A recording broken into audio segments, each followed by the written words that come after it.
नमस्कार, शुभ संध्या। आशा है आप सभी का आज अभी तक का दिन शुभ रहा हो तथा आगे भी रहे। लिखावट द्वारा आयोजित आज के इस एकल कविता पाठ कार्यक्रम में आप सभी का हार्दिक स्वागत। मैं रजत जायसवाल आज के कार्यक्रम में संचालन की भूमिका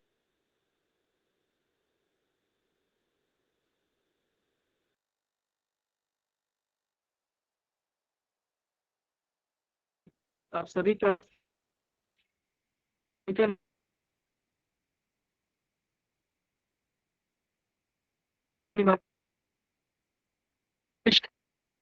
मंत्री एवं गुरुजनों लिखा कविता और राजी लिखावट के एवं वैचारिक दोनों पृष्ठभूमि रही है। इस संस्था के संस्थापक सदस्यों में श्री रघुकुल की काव्य संग्रह लोग भूल गए हैं के लिए 1984 में साहित्य अकादमी अवार्ड से नवाजा गया था। उनकी विचारधारा समाजवाद के करीब। दूसरे संस्थापक सदस्य मंगलेश डबराल जी हैं, जिनके नाम से आज भारत के जाने वाले कई चित्र। हिंदी के विद्यार्थी जब एनसीईआरटी की किताब में मंगलेश डबराल जी की कविता संगतकार पढ़कर 10वीं की परीक्षा देते हैं तो उनके दिल पर कहीं ना कहीं उस कविता की छाप छूट ही जाती है। डबराल जी की विचारधारा मार्क्सवाद के करीब थी। लिखावट के तीसरे संस्थापक सदस्य मिथिलेश श्रीवास्तव जी आज हमसे जुड़े हुए हैं। मिथिलेश जी 9वें दशक के हिंदी कवि हैं। आप रंगमंच एवं समकालीन कविता के समालोचक हैं। आपकी कविता हुसैन साहब, आपको ये घोड़े कहाँ मिले सांप्रदायिक सौहार्द से ओतप्रोत हैं एवं आपके विचार बिंब को दर्शाते हैं। आपकी कविता माँ के शहर की बिल्लियां बेहद मार्मिक कविता है, जिसके कुछ हिस्से समाज में फैले अंधविश्वास से भी लड़ते हुए दिखाई देते हैं। स्पष्ट रूप से लिखावट की वैचारिकी समाजवाद से लेकर मार्क्सवाद तक फैली हुई है। लिखावट का उद्देश्य वाक्य है, अच्छी कविता से अच्छा कुछ नहीं। अतः लिखावट समाज को आईना दिखाने वाली अच्छी कविताओं की खोज में कई प्रतिष्ठित कवियों के साथ समय समय पर कविता पाठ का आयोजन करवाती रहती है। लिखावट ये ऑफलाइन और ऑनलाइन दोनों माध्यम से ऐसे आयोजन करवाती हैं। इसलिए आप सभी से गुजारिश है कि लिखावट के यूट्यूब चैनल को सब्सक्राइब करें, लाइक करें और उस पर अपनी प्रतिक्रियाएं भी दें, उस पर कमेंट भी करें। आज के आयोजन की रूपरेखा। आज के आयोजन का प्रारूप कुछ इस प्रकार है। सर्वप्रथम हमारे संस्थापक सदस्य मिथिलेश जी आज के आयोजन के बारे में अपना बुनियादी वक्तव्य देंगे। तत्पश्चात हमारी मुख्य कवित्री अनुराधा ओस जी को कविता पाठ के लिए आमंत्रित किया जाएगा और फिर उनके कविता पाठ पर 2 शब्द कहने के लिए सुशील द्विवेदी जी को बुलाया जाएगा। अंततः धन्यवाद ज्ञापन के साथ इस कार्यक्रम का समापन होगा। अब मैं और समय न लेते हुए श्री मिथिलेश श्रीवास्तव जी को अपना बुनियादी वक्तव्य देने के लिए आमंत्रित करता हूं। सर। धन्यवाद रजत।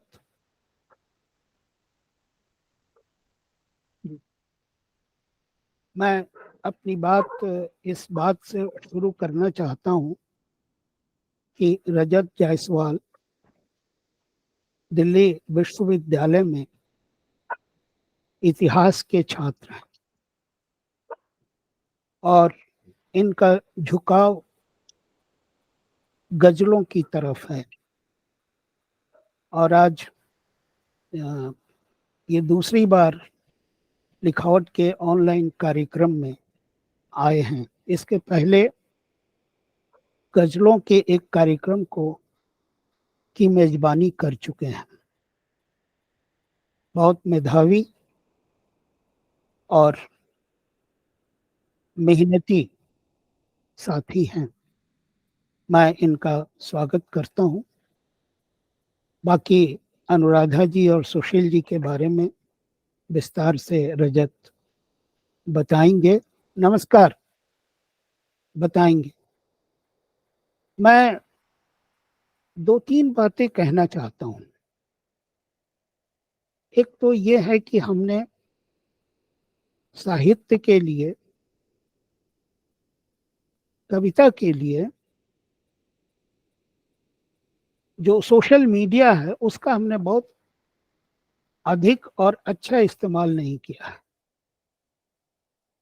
जबकि कविता की जरूरत, कहानी की जरूरत, साहित्य की अन्य विधाओं की जरूरत इस समाज में बहुत बहुत अधिक है। और कहना ना होगा कि एकेडमिक दुनिया में भक्ति काल से शुरू होकर आज तक की कविता की जरूरत को बार बार रेखांकित किया गया है। यह बताने की क्यों जरूरत पड़ रही है कि अगर मेरे पास बहुत सारे अनुरोध आए हैं कि लिखावट जैसे पहले ऑफलाइन सभागारों में कार्यक्रम करता था, तो अब कोरोना के खत्म होने से उसी तरफ जाना चाहिए, यानी कि ऑफलाइन प्रोग्राम हो। ये बहुत अच्छी बात है, लेकिन आप देखें कि ऑफलाइन प्रोग्राम का भी अगर विस्तार करना हो तो आज की दुनिया में, आज के समय में आपको ऑनलाइन यानी सोशल मीडिया का उपयोग करना ही पड़ेगा। क्योंकि जो अखबारों में जो जगह हुआ करती थी, खबरों में जो साहित्य की चर्चाएं होती थी, कई वर्षों से वो सब कुछ बंद हो चुकी है या बहुत थोड़ी सी जगह रह गई है। अभी पिछले कार्यक्रम में मैसूर से जुड़ी थी मौर्य, शायद आप लोगों ने वो प्रोग्राम देखा होगा।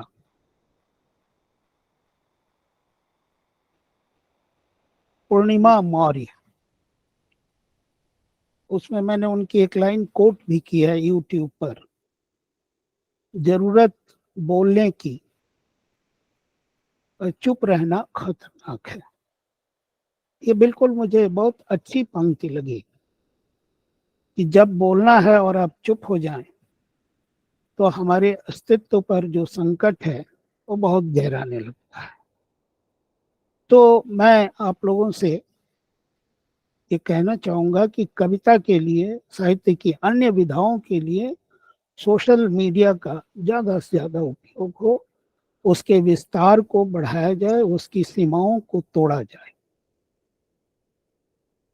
और जब तक हम वो तोड़ेंगे नहीं, तब तक, जैसे अनुराधा ओस जी अपनी कविता में कहती हैं कि हम सबको मिलकर इस धरती का कर्ज उतारना है, तो धरती का कर्ज उतारने के ही रूप में कविता का फैलाव भी आता है, कविता को लोगों तक ले जाने की बात आती है। क्या वजह है कि मैं देखता हूँ कि लिखावट के व्हाट्सएप ग्रुप पर सिर्फ और सिर्फ साहित्यकार हैं, आम लोग नहीं है।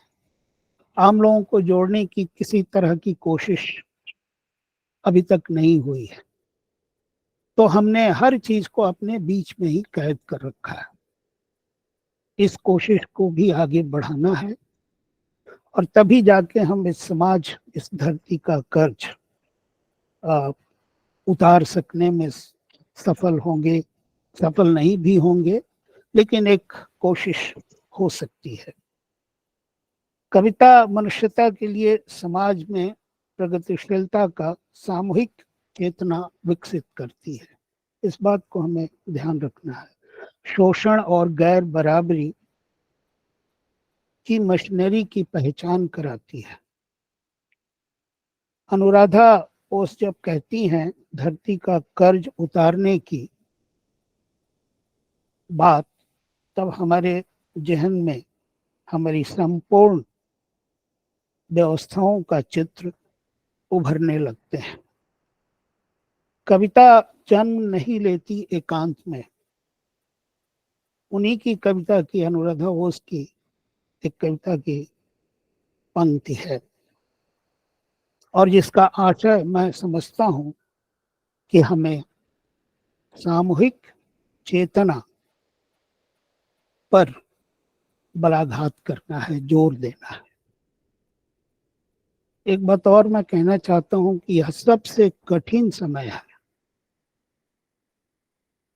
इस बात की हमें शिनाख्त करनी चाहिए और महसूस भी करना चाहिए। तो एक तरह से हमारी चेतना को कुंद करने की हजार कोशिशें हो रही हैं। वैसे में इस तरह के इनिशिएटिव्स हैं जो छोटे छोटे हमारे लिए इंस्टीट्यूशंस हैं, हम इन सारे इंस्टीट्यूशंस का आदर करें, उसमें भागीदारी करें और इंस्टीट्यूशंस की सीमाओं को पहचानें और उनको तोड़ने की कोशिश करें। मैं इन्हीं शब्दों के साथ रजत को इस कार्यक्रम को आगे बढ़ाने के लिए अनुरोध करता हूँ। रजत। शुक्रिया सर आपके वक्तव्य के लिए। और आपने कुछ बेहद महत्वपूर्ण बातें उठाई हैं, जैसे आज अभी हम देखते हैं कि खबरों में, समाचार पत्रों में साहित्य की चर्चा कम हो रही, साहित्य लिखा जाना कम हो रहा है अखबार पत्रों में। इसके कई कारण हो सकते हैं, और एक कारण ये भी हो सकता है कि समाचार पत्रों का राजनीतिकरण हो रहा है, खासकर हिंदी समाचार पत्रों का। आपने एक और बात कही है कि ये बेहद कठिन समय चल रहा है और इसका हमें शिनाख्त करना चाहिए। और कठिन समय के बारे में कहा गया कि hard times create strong man, और स्ट्रॉन्ग मैन को इंस्पायर करने के लिए अच्छी कविता ही जरूरी है, जो कि लिखावट का उद्देश्य वाक्य भी है कि अच्छी कविता से अच्छा कुछ नहीं। अब मैं इस कार्यक्रम को अगले चरण में ले जाते हुए हमारी मुख्य कवित्री अनुराधा ओस जी को बुलाना चाहूंगा। लिखावट द्वारा आयोजित कार्यक्रमों की श्रृंखला में आज एक और कड़ी जुड़ रही है। आज के आयोजन की विषय वस्तु एकल कविता पाठ। इस काव्य पाठ के लिए आमंत्रित युवा समकालीन कवित्री अनुराधा ओस जी हमारे बीच मौजूद हैं। आपका जन्म उत्तर प्रदेश के मिर्जापुर जनपद में हुआ है। आपकी शैक्षिक उपलब्धियों में हिंदी साहित्य में स्नातकोत्तर तथा मुस्लिम कृष्ण भक्त कवियों की प्रेम सौंदर्य दृष्टि विषय पर पीएचडी शामिल है। इनके साथ साथ आंचलिक विवाह गीतों के संग्रह मड़वा की छाओं में पर आपने लघु शोध भी किया है। आपकी कई कविताएं विभिन्न पत्रिकाओं में प्रकाशित हो चुकी हैं, जिनमें हंस, बागर, स्त्री दर्पण, समता मार्ग, समकालीन जनमत प्रमुख नाम। इन्हीं के साथ ही साथ डिजिटल युग में आपकी कविताएं हौसला, बीजू का सुचेता एवं मेरा रंग जैसे ब्लॉग साइट्स पर भी प्रकाशित हो चुकी हैं, एवं यूट्यूब पर भी आपकी कविताओं की सीरीज मौजूद है। कवित्री होने के साथ साथ आपका एक बहुआयामी व्यक्तित्व है। आप एक बहुभाषाविद हैं। आपने भोजपुरी, कन्नड़, अंग्रेजी, पंजाबी में कई कविताओं का अनुवाद किया है। आपकी कविताओं का भी अनुवाद हुआ है। आकाशवाणी एवं दूरदर्शन से आपकी कविताओं का प्रसारण भी हो चुका है। आपकी दो काव्य कृतियां और अंग्रेज एवं वर्चित इच्छाओं की सड़क प्रकाशित हो चुकी। आप शब्दों का पथिक एवं मशाल नाम से दो साझा संकलनों का संपादन भी कर चुकी हैं।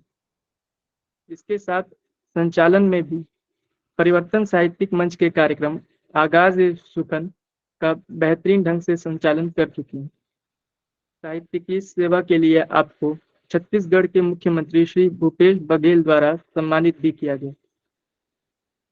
यूं तो आपकी बहुत सी रचनाएं पढ़ने वाले के मन में घर कर लेती हैं, परंतु आपकी दो रचनाएं अंतिम आदमी और पलाश और स्त्री नामक कविताएं आपके स्त्री पक्ष की रहनुमाई को तो दर्शाती ही हैं, इसके साथ साथ आपको मजलूमों की कवित्री भी बनाती। उदाहरण आपकी कविता के कुछ अंश हैं। भयंकर झुलसाए दिन में जब डामर की सड़क पर बुन जाते हैं मकई के दाने, उस समय सबके तलुए सहलाता है पलाश। जब 45 डिग्री में लाल हो रही थी पहाड़ियां, उसी समय कोई लकड़ियां काट रहा था। स्त्री के दुख कभी कभी पलाश की तरह सुर्ख दिखाई देते। आपकी इन्हीं पंक्तियों के साथ मैं आपको स्त्रियों, हाशिए पर ढकेल दिए गए समाज एवं आपके मन की विभिन्न संवेदनाओं को आवाज देने के लिए आपको काव्य पाठ करने के लिए सादर आमंत्रित करता हूँ। मैम। बहुत धन्यवाद रजत जी। और बहुत धन्यवाद देना चाहूंगी लिखावट मंच का, जिन्होंने इस प्रतिष्ठित मंच पर कविता पाठ करने का अवसर दिया। मिथिलेश जी उपस्थित हैं, बहुत धन्यवाद व्यक्त करती हूँ। और ज्यादा समय न लेकर, चूंकि रजत जी ने अभी परिचय दिया, उसमें एक बात रह गई थी। आंचलिक विवाह गीतों की जो पुस्तक है मड़वा की छाप, उसका मैंने संपादन किया है और उस पर शोध कार्य किया जा रहा है। और आगे चलते हैं, कविताओं से जुड़ते हैं। आपने एक कविता का नाम लिया अभी मिथिलेश जी ने, आदरणीय। कविता जन्म नहीं लेती एकांत में। कविता की शुरुआत इसी शीर्षक से करना चाहूंगी। कविता का शीर्षक है कविता जन्म नहीं लेती एकांत में। कविता जन्म नहीं लेती एकांत में, वह भयानक कोलाहल में भी जन्म लेती है और असहनीय प्रसव पीड़ा झेलकर जन्म देती है मौन संवाद को। कविताएं जन्मती हैं पुराने जंग लगे दरवाजों पर भी, चरमराती जंग लगी पक्षियों में भी। जहां रखे कुछ खतों का पीलापन बहुत कुछ कहता है। जर्जर दीवारों से भागती हैं, ठिठकती हैं कुछ पल वहां घूमती हैं जहां जाना वर्जित है किसी का भी। और खुलती हैं न जाने कितने सुरंगों के रास्ते। कुछ पल ठिठकती हैं अंधेरी झोपड़ी के सामने, जहां का सन्नाटा मौन तोड़ता है। टूटी पिच की डेगचियां गढ़ती हैं कुछ सौंदर्य। कविता फिर चल पड़ती है अपने ठिकाने की खोज में।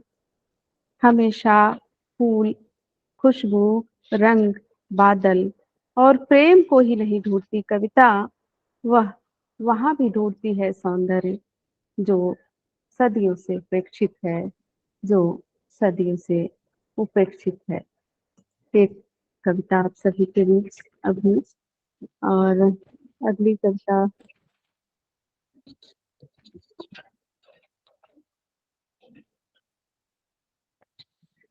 इसका शीर्षक है कविताएं वहां मिले।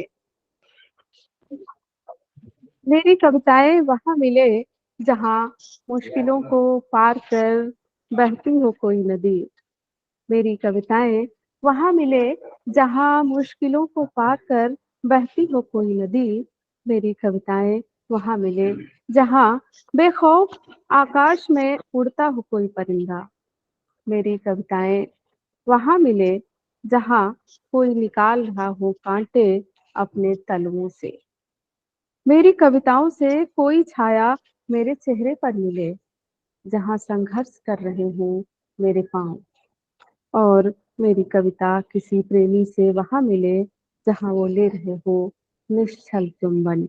मेरी कविताएं वहां मिले जहां मुश्किलों को पार कर बहती हो कोई नदी। यह कविता आप सभी के बीच। और अभी हाल ही में हिजाब का बहुत विरोध हुआ, महिलाओं ने हिजाब को जलाया। एक छोटी सी कविता इसी विषय पर, इसका शीर्षक है हम हिजाब नहीं पहनेंगे। हम हिजाब नहीं पहनेंगे, जिसको दिक्कत हो अपनी आंखें बंद कर ले। हम हिजाब नहीं पहनेंगे, जिसको दिक्कत हो अपनी आंखें बंद कर ले। ये कहती हुई औरतें बहुत खटकती हैं लोगों। आंखें बंद करके मिल सकती है तुम्हारी मनचाही दुनिया। बेशक बेशक रहो तुम अपनी मनचाही दुनिया में, हमें रहने दो हमारी दुनिया में। दुनिया का पहला हिजाब किसने सिला होगा, किसी औरत ने या किसी मर्द ने? तमाम प्रश्नों के उत्तर अक्सर अनुत्तरित रह जाते हैं। कहीं घूंघट, कहीं हिजाब बनकर, कहीं डमी तक को हिजाब से ढककर उन्हें रोक लेने की साजिश चलती है। दुनिया के किसी न किसी कोने में हम हिजाब नहीं पहनेंगे। जिसको दिक्कत हो अपनी आंखें बंद कर ले। ये एक कविता आप सभी के बीच। और एक कविता रखती हूँ, इसका शीर्षक है मुट्ठी और रंग। जिस रोज मुझे लगने लगेगा मेरी हथेलियों में दबा बीज उगाया है कनेर का पेड़ बनकर, उस दिन 1 इंच और बढ़ जाएगी मुस्कान। जिस रोज मुझे लगने लगेगा मेरी मुट्ठी में पानी का रंग कुछ ज्यादा फिरोजी है, उस दिन नदी के दर्रे भर देगा आंखों का पानी। जिस दिन मुझे लगने लगेगा मेरी हथेलियां किसी सोख्ते में बदल चुकी हैं, उस दिन सदी के घाव को भर देगा सपनों के रंग से। जिस दिन बुलबुल ने अपना घोंसला बनाया तुलसी के पेड़ पर, प्रकृति महसूस करती है धरती पर सबके लिए बची है छांव, सबके लिए बची है छांव। ये एक कविता आप सभी को। और एक कविता, इसका शीर्षक है बुनकर चिड़ियों की जरूरत है। मेरी कविताएं मेरी कविताएं वहीं कहीं बतियाती मिलेंगी धान की बालियों से, दौड़ती हुई लबालब भरे पानीदार खेतों के मेड़ों पर। कविताएं बतिया रही फूल रहे कांच से, बारिश में भीगी डालियों पर फिसल रही पानी की बूंदों से। और और पतली पतली मोरंग की पगडंडियों पर उड़ान भर रही, और नागर मोथा के पौधों से बाल काले करने के तरीके भी पूछ रही थी, और पूछ रही थी आसमान को उजले करने के तरीके। और एक चिड़िया से सीख रही थी घोंसले बनाने का गुण। हवाई जहाज की कम, चिड़ियों की जरूरत ज्यादा है, और घोंसला बुनने के लिए बुनकरों की जरूरत है। मेरी कविताएं बतियाती मिलेंगी वही कहीं धान की बालियों से। एक कविता मैं रखती हूँ, उसका शीर्षक है अंतिम आदमी। अंतिम आदमी जोह रहा है सभ्यता की बाट, वो खड़ा है कतार की आखिरी पंक्ति में, उसके पास पहुंचता है सब कुछ सबसे अंतिम में। सरकारी योजना भी वहां पहुंचते पहुंचते दम तोड़ देती है। रक्त रंजित युद्ध उन्हें नहीं लड़नी है, उन्हें लड़नी होती है भूख की लड़ाई, अपने अस्तित्व की लड़ाई, ताकि बची रहे धरती पर धरती। अंतिम आदमी सिर्फ नहीं लड़ता भूख से, बल्कि वो जंगल और पहाड़ के अस्तित्व के लिए भी लड़ता है, ताकि धरती पर बची रहे उस धरती। ये कुछ कविताएं, और अपनी किताब से कुछ कविताएं पढ़ती हूँ।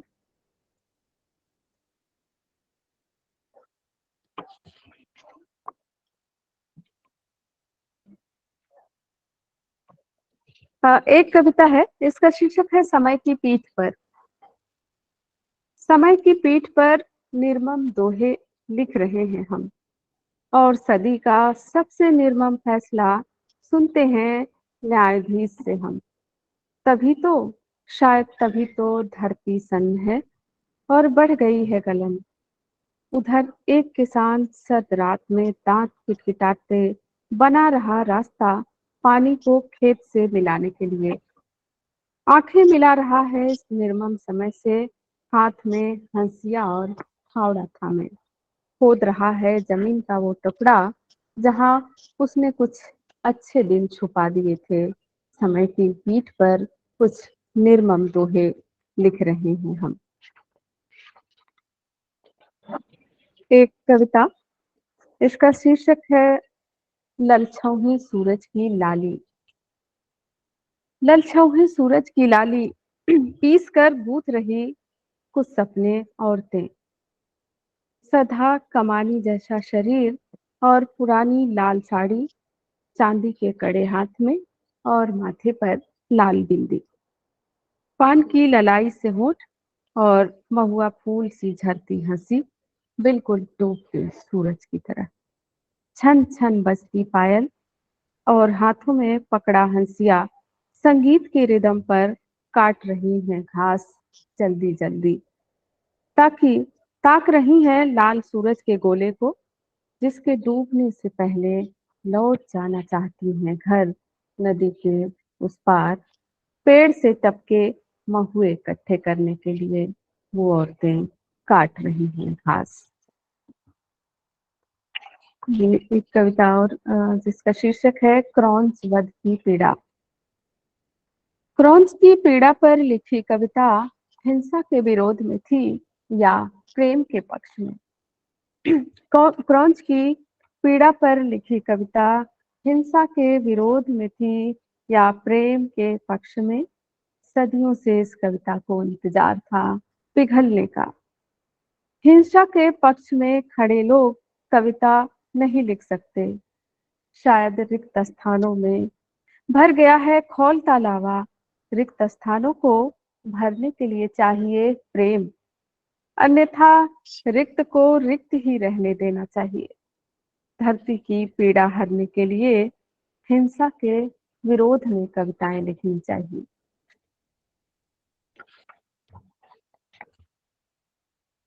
एक कविता हमारे घर में रहने वाले आसपास नन्हे जीव जंतुओं के लिए, जो अक्सर मुझे मेरे घर में टहलती रहती हैं।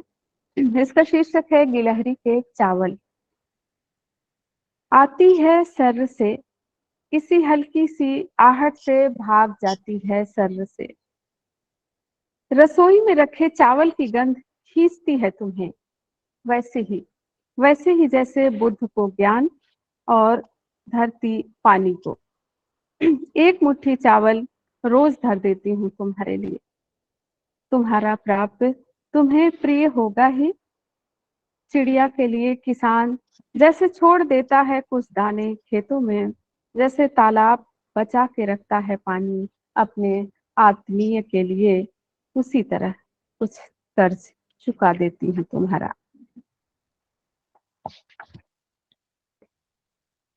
एक कविता, इसका शीर्षक है हल की धार को याद कर लेती हूँ। बहुत पहले माँ ने कहा था कुछ बनाते समय उसको याद कर लेना चाहिए जो उस काम को अच्छे से करता हो। तो मैं रसोई बनाते समय माँ को याद कर लेती हूँ।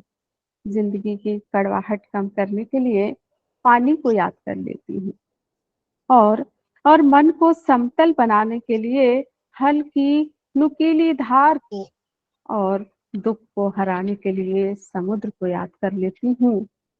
कांटे हटाने के लिए हंसिया और तराती को, उधड़ी सीवन ठीक करने के लिए पेड़ की छाल को, कतरन कतरन जोड़कर तुरपाई करने के लिए मकड़ी की जिजीविसा को याद कर लेती हूँ, और मन की बर्फ पिघलाने के लिए कुम्हार के आंवा को याद कर लेती हूँ। ये एक कविता आप सभी के बीच थी।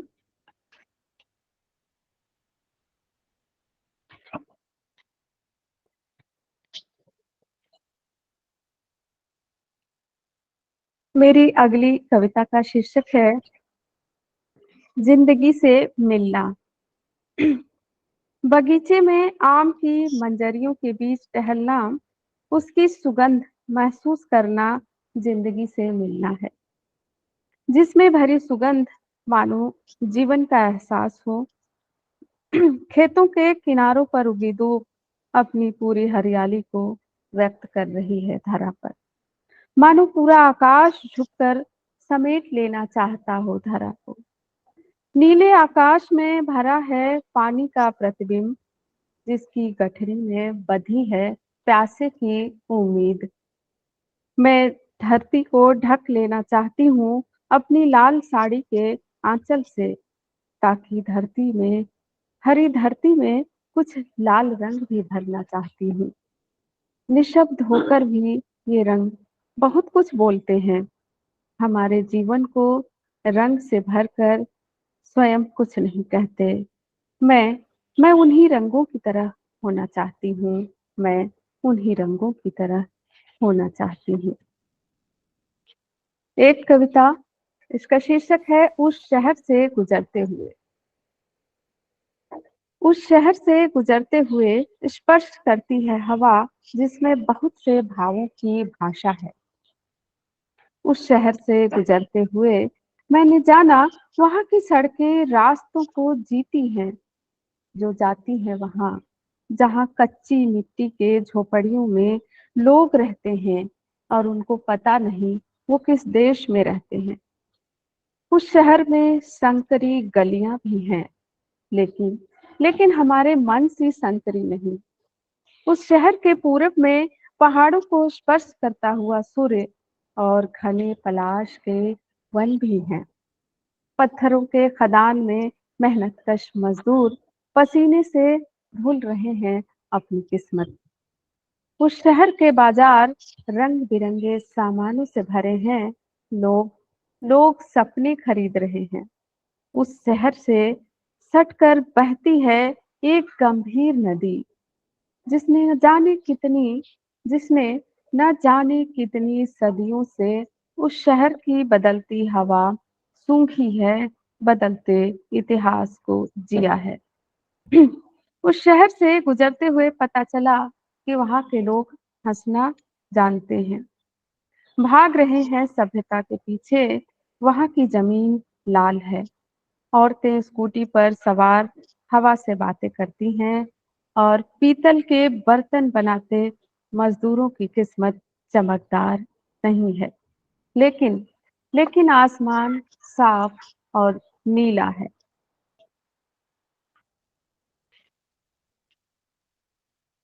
रजत जी, और कविताएं पढ़नी है? बहुत बहुत धन्यवाद मैम, आपने अभी तक इतनी अच्छा काव्य पाठ किया। आपने कविताएं तो इतनी सुंदर पढ़ी ही, परंतु उनमें कुछ लाइनें बहुत अच्छी, बहुत ही ज्यादा सुंदर थी। जैसे पूरा आकाश झुककर समेट लेना चाहता हो धरा को। जैसे उस शहर में संकरी गलियां भी हैं, परंतु हमारे मन से संकरी नहीं। रिक्त स्थानों को भरने के लिए चाहिए प्रेम। और जो सबसे प्यारी लगी वो ये थी कि हवाई जहाज की कम, चिड़ियों की जरूरत ज्यादा है। मैम, मैं आपसे एक गुजारिश करना चाहूंगा कि आप अपनी एक कविता और, जिसे मैंने पढ़ा मुझे अच्छी लगी, जब भी मिलूं, मुझे बहुत अच्छी लगी, जब भी मिलूं शीर्षक नाम से ये कविता, आप यहाँ पढ़ें प्लीज।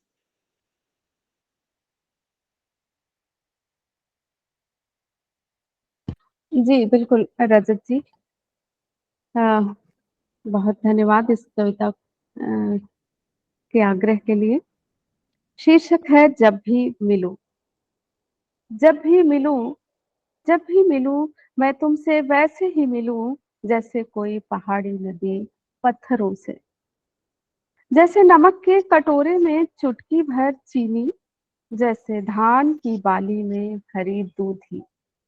बहुत मैं मिलना चाहती हूँ वैसे ही, जैसे बीज बोती औरत, जैसे विदाई के विदाई के गीत गाती हो कोयल अशोक के पेड़ों पर, जैसे पहाड़ों की ओर से मिलने आए बरसों से बिछुड़ा कोई, और जैसे रोपनी के बाद खुशी के गीत गाती आदिवासी औरतें।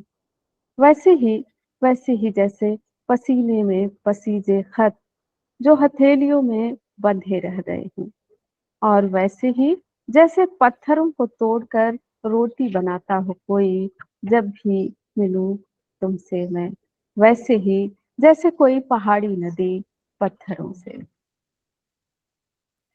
बहुत धन्यवाद रजत जी, और कविताएं पढ़नी है? हाँ मैम, समय है, आप जो भी कविताएं पढ़नी चाहे आप पढ़ सकते जी जी। एक कविता है, उसका शीर्षक है उस स्त्री के बारे में। सोचती हूँ उस स्त्री के बारे में जो दूर कुएं से भर लाती थी जल और सोख लेती थी हमारी प्यास।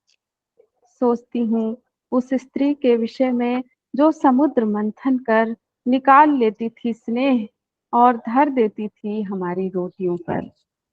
सोचती हूँ उस स्त्री के विषय में जिसने पहली बार फूंक मारी होगी चूल्हे में पेट की अग्नि को बुझाने के लिए। सोचती हूँ उन स्त्रियों के विषय में जो कभी नहीं देखती हूँ आईना और जो न बैठी हूँ कभी ट्रेन में, जिसने कभी फेस वॉश का नाम ही न सुना हो, जिनका चेहरा धोता है उनके मेहनत का जल। सोचती हूँ तो और सोचने का मन करता है।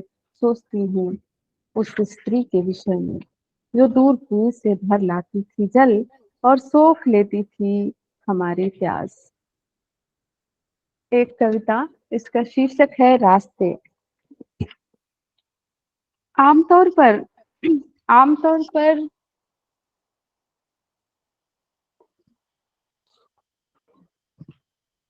आमतौर पर हम वहीं जाते हैं जहां रास्ते हमें ले जाते हैं। कुछ रास्ते वहां जाते हैं जहां पहुंचकर कोई रास्ता नहीं बचता। कुछ रास्ते हमें धकेल देते हैं युद्ध की ओर और कुछ बुद्ध की ओर। रास्ते हमारी उंगली पकड़ ले जाते हैं उस ओर जहां सभ्यता का अंतिम आदमी रहता है जो खत्म होने को है। इतिहास के पन्नों में दर्ज हो जाएंगी उनकी गाथाएं कुछ दिनों बाद। रास्ते चुपके से वहां खड़ा कर देते हैं जहां क्यारियों में भरी है बारूद की खाद और गंध। नजरबंद लोगों के चेहरों पर जड़ दिए गए हैं ताले कई मनों के।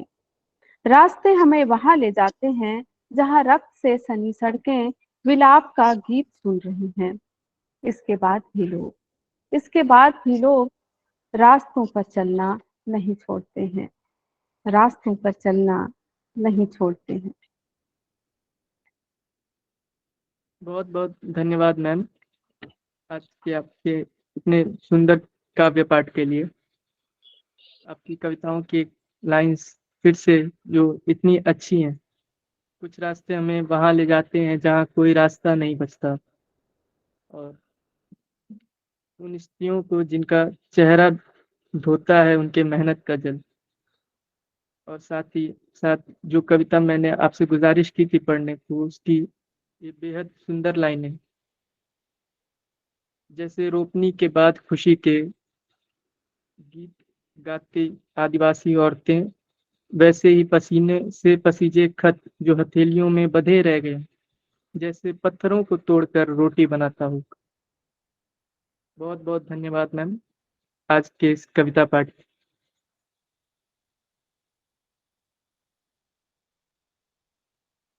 अब इस कार्यक्रम को अगले चरण में ले जाने एवं इस अद्भुत कविता पाठ पर टिप्पणी करने के लिए मैं सुशील द्विवेदी जी को बुलाना चाहूंगा। सुशील जी का जन्म 3 अगस्त 1995 को उत्तर प्रदेश के कौशाम्बी जिले के पश्चिम शरीरा गांव में हुआ था। आपने इलाहाबाद विश्वविद्यालय, दिल्ली विश्वविद्यालय एवं जामिया मिल्लिया इस्लामिया से क्रमशः स्नातक, परास्नातक तथा एमफिल और पीएचडी की पढ़ाई पूरी की। सन 2017 में आपने आलोचना की नई पहल नामक अर्धवार्षिक हस्तांक पत्रिका का संपादन शुरू किया। आपने सन 2020 में अनभय साचा के अतिथि संपादक के रूप में भी कार्य किया। आपकी 2 संपादकीय पुस्तकें सर्जक की साधना सन 2017 में तथा कथालोचन समय के पास सन 2019 में प्रकाशित हो चुकी हैं तथा 2021 में आपकी कविता संग्रह भी प्रकाशित होकर आ चुकी है जिसका नाम है डायरी का पीला बरक। इनके अलावा आपकी कई पुस्तकें प्रकाशनाधीन हैं जिनमें तसव्वुफ अथवा सूफी मत चंद्रबली पांडे प्रमुख हैं। आपको आपकी साहित्यिक सेवाओं के लिए विभिन्न पुरस्कारों से भी सराहा जा चुका है, जिनमें majesty award excellence in education 2019 शीर्ष पर है। इसके अलावा भी आपको दिल्ली विश्वविद्यालय के कई महाविद्यालयों में, जिनमें जाकिर हुसैन महाविद्यालय, डॉक्टर बी आर अम्बेडकर महाविद्यालय आदि का नाम शामिल, से पुरस्कार देकर सराहा गया है। आपकी कविताएं बेहद मार्मिक होती हैं और इन्हीं में से एक कविता मसान अवर्णनीय दृश्यों को अपनी बेहतरीन कल्पना शक्ति से वर्णित करने की आपकी कला को दर्शाती। मशान की कुछ पंक्तियां इस प्रकार हैं। मसान में बिलखते हुए मित्र कवि, तुम कवि हो, हत्यारे नहीं। तुम्हारे लोगों ने तुम्हें कवि बनाया है, इसलिए याद रखो अपने बेजुबान लोगों को, जिन्होंने तुम्हें अपनी आवाजें दी हैं। याद रखो किसानों और मजदूरों को, और चाहे खुद को भूल जाना किंतु उन्हें मत भूलना, जिनकी वजह से तुम्हारी कविता बनी। इन्हीं पंक्तियों के साथ अनुराधा ओस जी के आज के काव्य पाठ के अलग अलग पहलुओं का वर्णन करने एवं उन पर आपकी टिप्पणी के लिए मैं आपको सादर आमंत्रित करता हूं। सुशील। बहुत शुक्रिया रजत जी। अ, क्या आप मुझे यह बता सकते हैं कि मेरी आवाज अब तक आ रही है? बिल्कुल क्लियर आ रही है सर आपकी आवाज। शुक्रिया। आदरणीय मिथिलेश जी और आज की कवित्री, प्रिय कवित्री कहना मेरे लिए ज्यादा ही सार्थक होगा। अनुराधा ओस जी, दर्शक दीर्घा में आदरणीय सरोज कुमारी दी दिखाई दे रही थी, शायद अब भी मुझे सुन पा रही होंगी। आप सभी को प्रणाम करते हुए जिस संदर्भ की ओर मिथिलेश जी ने इशारा किया था कि यह समय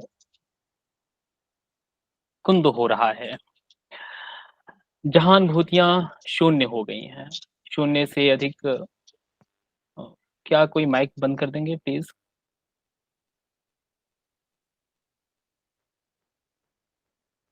शुक्रिया। तो मैं ये कह रहा था कि मिथिलेश जी जिस तरफ इशारा कर रहे थे कि यह समय बेहद कठिन समय है, जहां हमारी चेतना पूरी तरह से कुंद हो चुकी है। अनुभूतियां वास्तव में हमें कहाँ ले जा रही हैं? क्या वास्तव में हम जिन समय में, जिस रचना कर्म में हम लगे हुए हैं, जो लगातार हम लिख रहे हैं, क्या वास्तव में उसमें अनुभूतियां शेष हैं या महज शब्दों का मायाजाल? जब हम यह कहते हैं कि समय इतना कठिन है, जब हम अपनी अनुभूति को, अपनी सहजता को, अपने जीवन यात्राओं को हम एक रूप नहीं दे सकते हैं, जहां हम अपने समाज को एक आकार नहीं दे सकते हैं, तो क्या वास्तव में वह समय कुंद समय है, या हम सिनिकल हो रहे हैं? क्या हम निराश हो रहे हैं अपने समय को लेकर के? ऐसी बहुत सारी बातें हैं जो आप सभी ने अनुराधा जी को सुनते हुए महसूस किया होगा कि अनुराधा जी दूसरे दशक की कवित्री हैं। यह दूसरा दशक जब मैं कह रहा हूँ तो 21वीं सदी का दूसरा दशक है। समकालीन कवित्री कहना मेरे लिए तो उचित नहीं होगा, क्योंकि हिंदी में समकालीन शब्द ही अपने आप में एक रूढ़ हो चुका है। युवा शब्द हम 2 दशकों के कवियों के लिए कहा जाता है।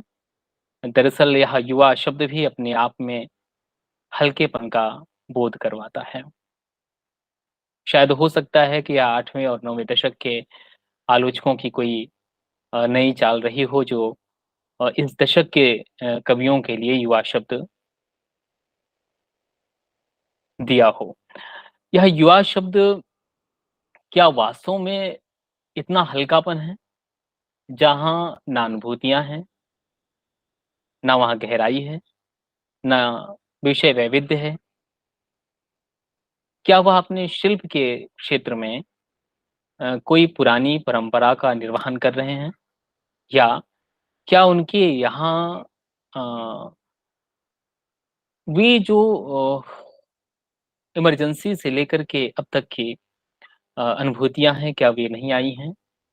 क्या उनके यहाँ इतिहास बोध नहीं है? क्या उनके यहाँ समकाल को समझने की कोई दृष्टि नहीं है? आप पाएंगे कि विगत 2 दशकों के रचनाकार इन सभी जिन बिंदुओं पर मैंने इशारा किया है उसकी ओर अ, बढ़ते हुए दिखाई देते हैं।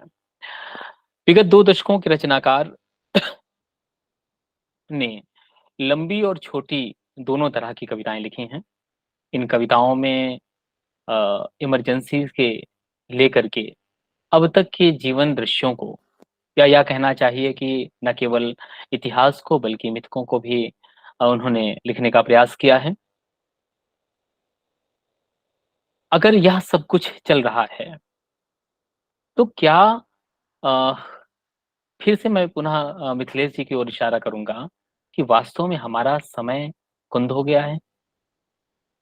क्या हमारे पास यह अनुभूति नहीं है जहां हम अपने लोक को, हम अपने विश्वास को, हम अपनी भाषा को, हम अपने आस-पास के परिवेश को के प्रति संवेदनशील नहीं हैं? क्या हम उसको महसूस नहीं कर पा रहे हैं? शायद जब मैं यहाँ सब कह रहा हूँ, तो ये सब कहने का अर्थ है कि ऐसा कवि समाज है, जो ये सब चीज़ें तो महसूस कर रहा है, जो संवेदना पर बातचीत कर रहा है, जो भाषा पर बातचीत कर रहा है, जो मिथकों पर पुनर्विश्लेषण करने की माँग करता है, जो इतिहास के पुनर्पाठ की माँग करता है। लेकिन क्या वास्तव में संवेदनाएँ कुंद हो गई हैं? मिथिलेश जी का भी कहना गलत इस अर्थ में नहीं होगा कि हम चारों तरफ जिस तरह से देख रहे हैं स्त्रियों के प्रति लगातार हत्याएँ हो रही हैं, अत्याचार किए जा रहे हैं, मज़दूरों के साथ, किसानों के साथ। क्या ऐसी घटनाएँ, ऐसी चीज़ें क्या इससे पहले हमको दिखाई देती थीं? शायद नहीं। 2012 की घटना आपको याद होगी। क्या स्त्री के प्रति ऐसी हिंसा इससे पूर्व कभी आपने आस-पास सुनी होगी या देखी होगी? हम लगातार कहाँ जा रहे हैं? तो यह जो जाने की बात है, मिथिलेश जी का इशारा शायद इस ओर होगा। साथियों, जिस संग्रह पर आज हम बातचीत करने के लिए खास तौर से मैं उपस्थित हुआ हूँ, वह है वर्जित इच्छाओं की सड़क। मेरे मन में यह प्रश्न अ, रहा है कि क्या वास्तव में सड़क वर्जित है या इच्छाएँ वर्जित हो गई हैं? अगर सड़क वर्जित है, जहाँ पर कवि जाना चाह रहा है, कवियत्री जाना चाह रही हैं या हमें जो समाज है, उस समाज को ले जाने की बात कर रहे हैं या फिर वे ऐसी कौन-सी इच्छाएँ हैं जो वर्जित हो गई हैं और उन वर्जित इच्छाओं को अ, मुख्य धारा में लाने की कोशिश की जा रही है। कविता शीर्षक की जो कविता है उसमें प्रेम, अधिकार की माँग की जा रही है। तो क्या प्रेम वर्जित है या अधिकार वर्जित है? या अधिकार की इच्छा रखना वर्जित है? ऐसे तमाम सवाल हो सकते हैं, जो शीर्षक को लेकर के मुझे लगता है कि कहना चाहिए था।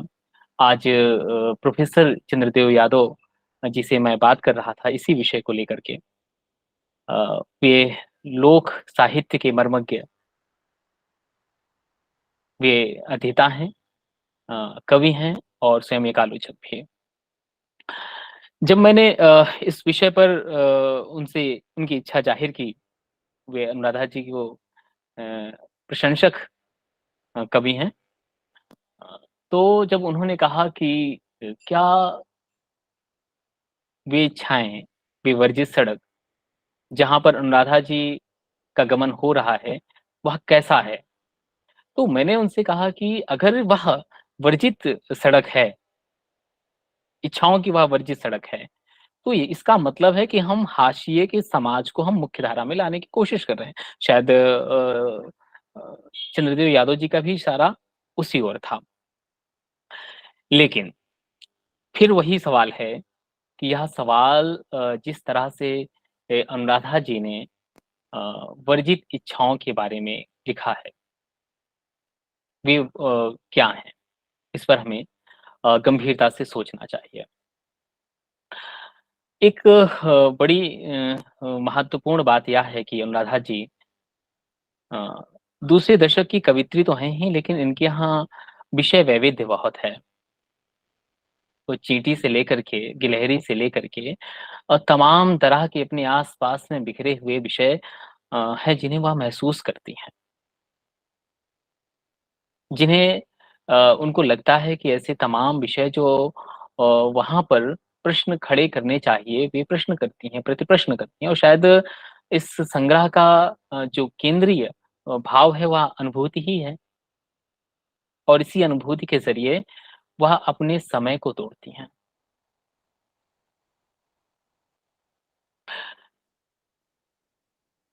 जब अनुराधा जी को मैं पढ़ रहा हूँ, तो अनुराधा जी को पढ़ते समय मुझे तेजी ग्रेवर, अनामिका, चित्रा देसाई जैसे कवित्रों का नाम ज़हन में आता है।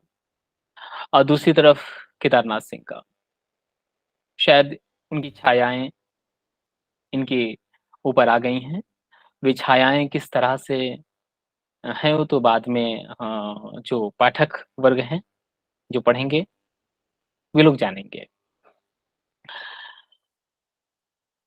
एक कविता जिस तरफ शायद इस मंच पर अभी पढ़ी नहीं गई है और इशारा भी नहीं किया गया है, वह है वेश्या का कुआँ। अ, कुछ समय पहले एक घटना घटी थी हुँ, कोविड का, तो उसमें बहुत सारी वेश्याओं ने मिल कर के लोगों की मदद की थी, पैसा दे कर के।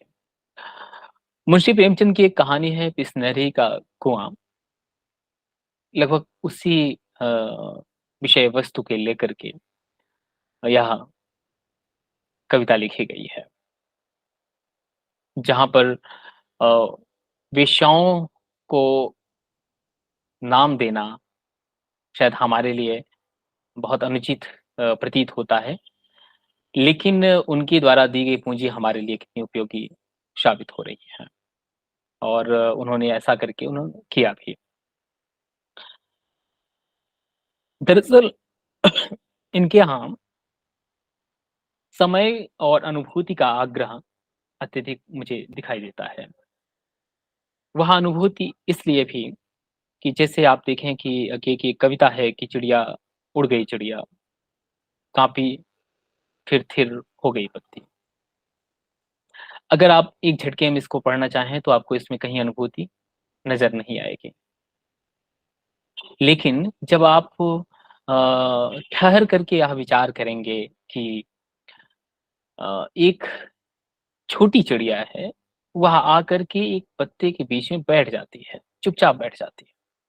कोई कविता नहीं हुई है, कोई अनुभूति नहीं हो रही है, लेकिन कवि उसे दृष्टा है, वो स्वयं देख रहा है, कि वहाँ आकर बैठ गई और फिर धीरे से उड़ जाती है। क्या यह पत्ती का काँपना अनुभूति नहीं है? शायद हम में से जो जितने भी युवा वर्ग है, वे लोग जानते हैं कि अ, फेसबुक या सोशल मीडिया पर अधिकांश समय देने के कारण हमारी बहुत सारी जो संवेदनाएँ हैं, वास्तव में शून्य हो गई हैं।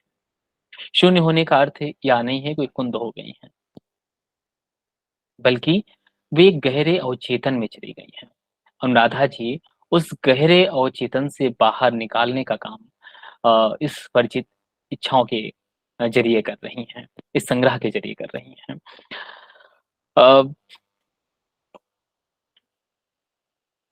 बारिश में भीगती लड़कियाँ शीर्षक से कविता जो अ, पहले तो जब मैंने इसको पढ़ा तो अ, एक तो मेरे साथ या कहना चाहिए कि अ, पूर्वाग्रह भी रहा है कि अ, जो अ, बड़े चेहरे दिखाई देते हैं पट पर, वे बड़े चेहरे ही बड़े कवि हैं।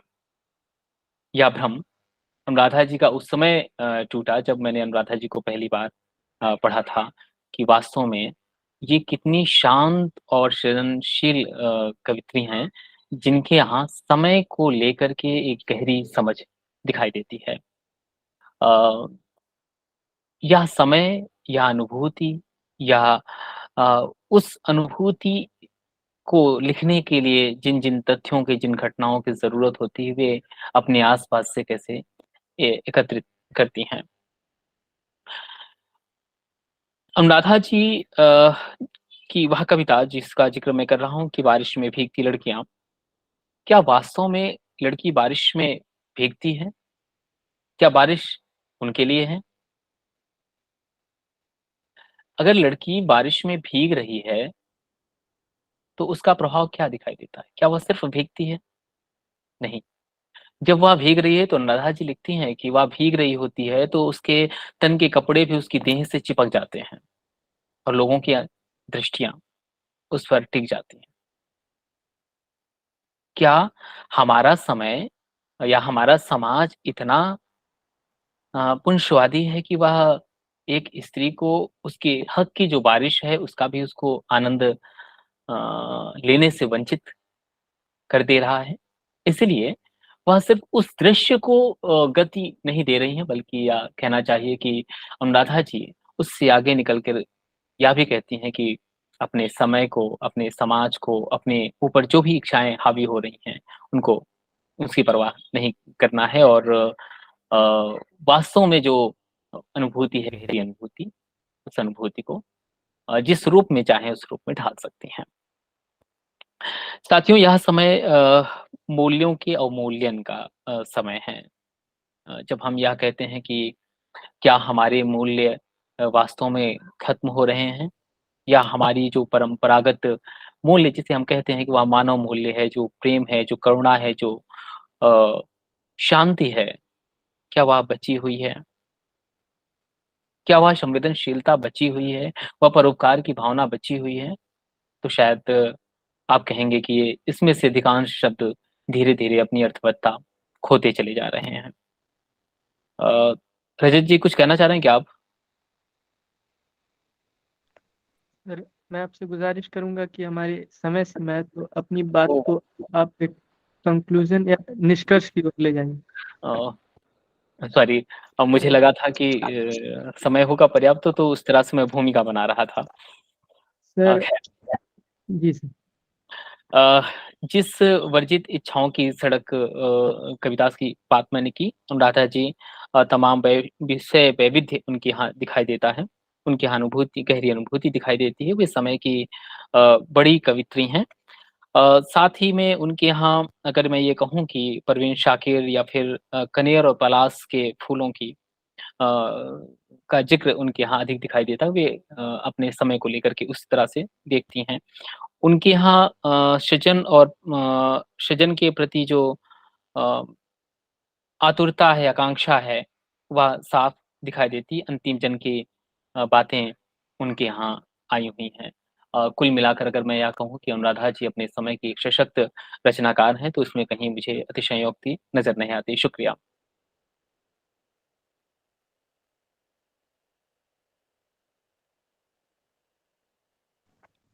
बहुत-बहुत धन्यवाद सुशील जी। इस आपने अ, आज के कविता पाठ के साथ-साथ आपने बहुत सारी कविताओं को सिर्फ़ अनुराधा जी की ही नहीं, समूचे हिंदी साहित्य के कविताओं को, पिछले शताब्दी की कविताओं को, उनके कवियों के बारे में बहुत कुछ बताया तथा हमारे समय के बारे में आपने बहुत अच्छे इनसाइट्स आज बताए हैं।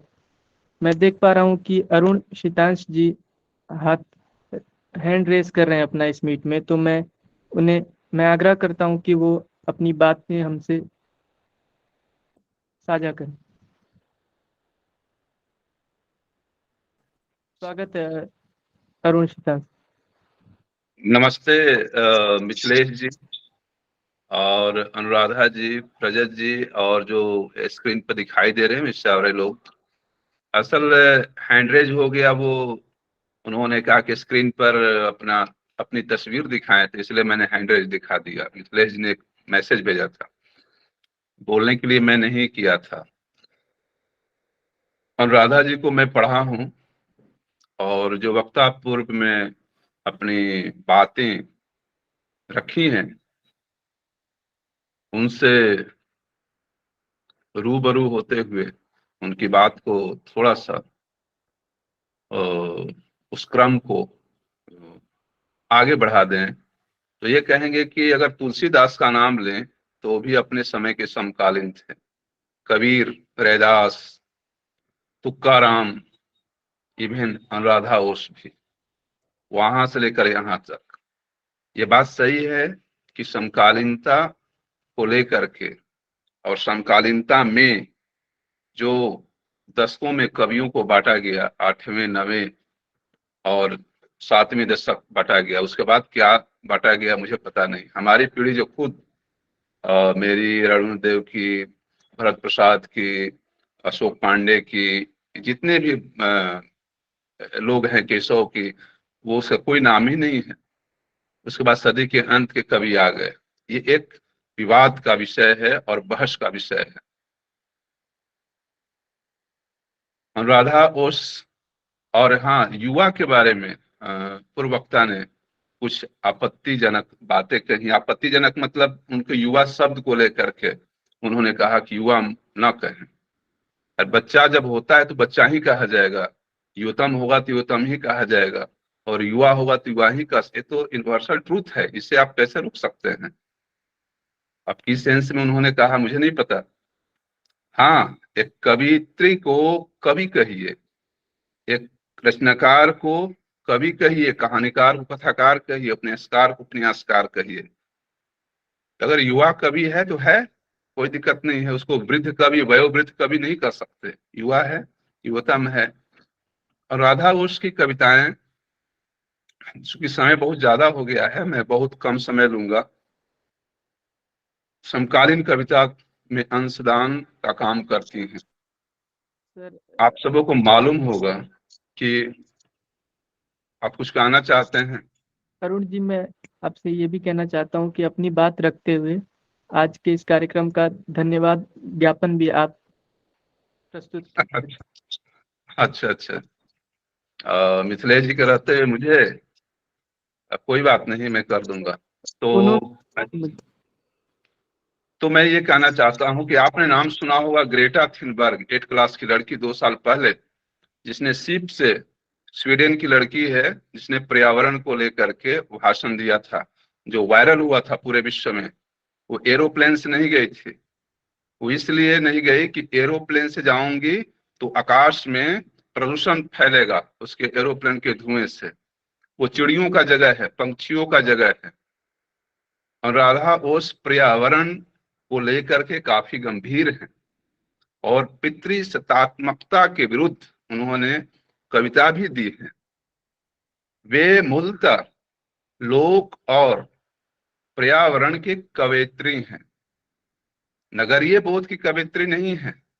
वो मिर्जापुर में रहती है। मिर्जापुर मुंबई नहीं है, न बड़ा आगरा है, न चेन्नई है, और न दिल्ली है, न महानगर कुछ नहीं है, वाशिंगटन डीसी नहीं है।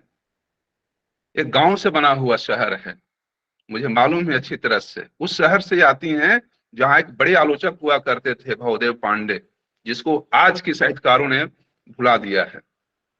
आप सबों को जानकारी होगी, रजत जी, शायद आप पढ़ते होंगे या पूर्व वक्ता जो हैं वो पढ़े होंगे भवदेव पांडे को। लगातार परमानंद श्रीवास्तव ने आलोचना पत्रिका में उनके आलेख छापे और कई किताबें राजकमल ने छापी हैं भवदेव पांडे को। वो शहर है अरविंद अवस्थी का, जहाँ अनुराधा ओश जी हैं, वंदना मिश्र जी हैं मिर्जापुर में। मैं बहुत अच्छी तरह से जानता हूँ, मेरी नजर सब जगह रहती है। अनुराधा ओश की कविताओं का जो संश्लेषण है वो विस्तार पूर्वक नहीं है, जैसा कि आज के जो करंट में और जो 8वें दशक और 9वें दशक के कवियों ने रचा है। बहुत सुगठित और कम शब्दों में, कम वाक्यों में बहुत विस्तार से बातें कह देती हैं, उसमें एक स्पेस बनाती हैं। कविता में स्पेस देना एक मूल्यवान क्या बोले, उसकी वैल्यू को स्थापित करना है, सामाजिक वैल्यू को स्थापित करना है। ये काम अनुराधा ने किया है, अनुराधा जी ने किया है। कविता को लेकर के ये लगातार गंभीरता पूर्वक काम किया। इन्होंने लोक कविताओं पर भी काम किया, गीतों पर काम किया। आप बताइए कि जो दिल्ली में रहते हैं, केदारनाथ सिंह पर एक बार सवाल खड़ा हुआ था, केदारनाथ सिंह कुदाल कविता लिखे, उसको लेकर के रहते हैं दिल्ली में, कुदाल कविता लिखते हैं, हालांकि वो गांव से जुड़े हुए थे। इससे बहुत दिनों तक बहस चली, आराम में आए हुए थे, उस पर बातचीत भी की गई, और श्रेष्ठ कविता है, बाघ के बाद कुदाल ही कविता है केदारनाथ सिंह की। तो हमें ऐसी कवित्रियों की जरूरत है। अनुपम सिंह एक कवित्री हैं, अनुराधा सिंह कवित्री हैं, डॉक्टर उषा दसोरा एक बेहतरीन इन्हीं की पीढ़ी के कवि हैं, कवित्री हैं या कवि हैं। ये सब नाम लिया जा सकता है, और चूंकि समय कम है, मैं तो ऐसे सुनने के लिए आप लोग को आया था रजत जी। मैं इस पर तो एनालिसिस करने के लिए नहीं आया था। अनुराधा जी की मैं कविता का पाठक हूँ, इसलिए मैं अचानक आ गया, चूंकि अभी समय मुझे मिल गया था, चूंकि मार्केट जाना है। तो आप सबको रजत जी और पूर्व वक्ता को धन्यवाद देता हूँ, स्पेशली अनुराधा ओस को धन्यवाद देता हूँ। ज्योति दिखाई दे रही हैं, और अमित सर, और ये क्या प्रतिष्ठा या क्या नाम है उनका, और सबसे ज्यादा मैं धन्यवाद देता हूँ जो एक जनतांत्रिक मूल्य का पालन करने वाला यह संस्था लिखावट है। न जाने कितने प्रोग्राम हम लोगों ने इस पर किए, और बहसें चली, तीव्र बहसें चली, और इधर थोड़ी हम लोग शिथिलता की ओर हैं। मिथिलेश जी चाहेंगे तो फिर हम लोग शुरू करेंगे, क्योंकि मिथिलेश जी स्वयं ही एक बेहतरीन कवि हैं, और उनकी कविताएं हम लोग पढ़ते रहते हैं। तो उनको स्पेशल रूप से धन्यवाद। वो कुछ खा रहे हैं अकेले अकेले हम लोग को चिढ़ा चिढ़ा करके, इसलिए उनको खाने के लिए भी धन्यवाद, और उनको समय देने के लिए धन्यवाद। आप सबको धन्यवाद। कुछ गलत कह दिया हो तो मिथिलेश जी को मैं मंच सौंपता हूँ। मिथिलेश सर। धन्यवाद अरुण जी। दरअसल सुशील को और समय मिलना चाहिए था अनुराधा बोस की कविताओं पर बात करने के लिए। होता क्या है कि कविता पाठ में वाद विवाद संवाद नहीं हो सकता, क्योंकि समय की सीमा होती है, और ऑनलाइन प्रोग्राम्स की सीमा बहुत हो जाती है। और इसको यूट्यूब पर आप डालेंगे, बहुत लंबा करेंगे तो यूट्यूब पर लोग देखेंगे नहीं। और हम चाहते हैं कि कविता लोग यूट्यूब पर सुने, पढ़ें, क्योंकि ये मैं अभी भी मानता हूँ कि सोशल मीडिया लोगों तक पहुंचाने का एक बहुत बढ़िया जरिया है। अगर हम लोग इस पर मेहनत करें तो वाद विवाद नहीं हो सकता है। सुशील ने बहुत अच्छी शुरुआत की थी, लेकिन समय के अवरोध की वजह से उनको हम और सुनते। बहुत प्रतिभाशाली युवा है। युवा इसलिए हैं कि उनके पास सपने हैं, एक्सप्लोर करने की बहुत सारी संभावनाएं हैं, इसीलिए युवा को युवा कहते हैं। और अगर आप 60 साल की उम्र में भी वो आपके पास पॉसिबिलिटीज बची रहती हैं, अगर आप में एनर्जी बची रहती है, तो आप 60 साल में भी युवा हैं। लेकिन युवा जो है वो है, और हम सारे लोगों को युवा नहीं कहते हैं। युवा उसी को कहते हैं जिसमें संभावनाएं हैं, जो एक्सप्लोर कर रहा है। तो सुशील इस मामले में चीजों को अपने नजरिए से देख रहे हैं। जैसे रजत हिस्ट्री के छात्र हैं, लेकिन उनकी रुचि हिंदी साहित्य में, गजल में है, और इसलिए वो हमें बहुत अच्छे लगते हैं। अनुराधा ओस भी बहुत ऊर्जावान है, बहुत सारे काम करती हैं कविता के लिए, कविता लिखती भी हैं और कविता के लिए काम भी करती हैं। तो इन्हीं, और आज अमिताभ खरे जी आए हैं, उनका भी स्वागत करते हैं। और मैं चाहूंगा कि आप लोग लिखावट से जुड़े रहें, जी कभी वक्ता के रूप में, कभी श्रोता के रूप में। और मैंने तो अभी रजत से कहा है कि जिस कॉलेज में वो पढ़ते हैं वहाँ अगर उनके बैचमेट्स या उनके कॉलेज में दूसरी विधाओं में भी अगर कविता लिखने वाले हैं तो उन लोगों की का एक प्रोग्राम करें। यही बात मैं सुशील से भी कहता हूँ। सुशील जामिया में है, जामिया में मैं कविता सुनाने और कविता ऑर्गेनाइज करने दोनों के लिए आता हूँ। सुशील उसमें थे और सुशील लिखावट के कार्यक्रमों में भी जब ऑफलाइन होता था तो आते रहे हैं और इन्होंने लिखावट में कविता पाठ भी किया है। तो सुशील एक तरह से बहुत ऊर्जावान हैं और इस तरह की ऊर्जा को का हमें स्वागत करना चाहिए। तो मैं इन्हीं शब्दों के साथ लिखावट की ओर से आप सबका धन्यवाद करता हूं और सबसे पहला काम करता हूं, मैं रिकॉर्डिंग बंद करता हूं। उसके बाद अगर आप लोग 2-4 मिनट रहना चाहें तो हम लोग रह सकते हैं।